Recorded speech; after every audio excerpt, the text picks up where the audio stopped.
SSLC ಮತ್ತು PUC ವಿದ್ಯಾರ್ಥಿಗಳಿಗೆ ನಮ್ಮ ಕರ್ನಾಟಕ ಶಿಕ್ಷಣ ಇಲಾಖೆಯವರು ಶಾಕಿಂಗ್ ನ್ಯೂಸ್ ನೀಡಿದೆ.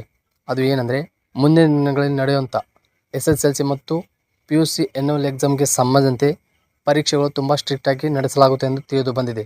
ಕಾರಣ ನೋಡೋದಾದರೆ, SSLC ಪ್ರಶ್ನೆ ಪತ್ರಿಕೆ ಸದ್ಯಕ್ಕೆ ಲೀಕ್ ಆಗಿತ್ತು. ಅದಕ್ಕೋಸ್ಕರ ಮುಂದಿನ ದಿನಗಳಲ್ಲಿ ಯಾವ ಶಿಕ್ಷಕರು ತಪ್ಪು ಮಾಡುತ್ತಾರೆ ಸಂದರ್ಭದಲ್ಲಿ 5 ಲಕ್ಷ ರೂಪಾಯಿ ದಂಡ ಕಟ್ಟಬೇಕಾಗುತ್ತದೆ.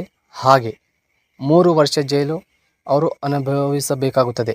ಈ ಮಾಹಿತಿ ಕೂಡ ಕರ್ನಾಟಕ ಶಿಕ್ಷಣ ಇಲಾಖೆಯವರು ಮಾಹಿತಿ ಪ್ರಕಟಣೆ ಮಾಡಿದ್ದಾರೆ. ಅದಕ್ಕೋಸ್ಕರ ಈ ವರ್ಷದಲ್ಲಿ ಎಲ್ಲ ಪ್ರಿನ್ಸಿಪಾಲರಿಗೆ ಮತ್ತು ರೂಮ್ ಸೂಪರ್ವೈಸರ್ಗಳಿಗೆ ಮಾಹಿತಿ ತಿಳಿಸಲಾಗಿದೆ. ಅದಕ್ಕೋಸ್ಕರ ಈ ವರ್ಷದಲ್ಲಿ ಕಾಪಿ ನಡೆಯುವುದಿಲ್ಲ. ಆದಷ್ಟು ಬೇಗ ನೀವು ಪಾಸ್ ಆಗುವಷ್ಟು ಪ್ರಯತ್ನ ಮಾಡಿಕೊಳ್ಳಿ.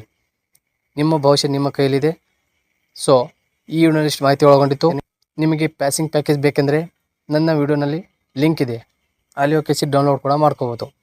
ಸೊ ಈ ವಿಡಿಯೋನಲ್ಲಿ ಮಾಹಿತಿ ಒಳಗೊಂಡಿತ್ತು. ಇಷ್ಟ ಆದರೆ ಲೈಕ್ ಕೂಡ ಮಾಡಿ, ಶೇರ್ ಕೂಡ ಮಾಡಿ. ಸೊ ಎಲ್ಲರೂ ವಿಡಿಯೋ ನೋಡೋದಕ್ಕಾಗಿ ಧನ್ಯವಾದಗಳು.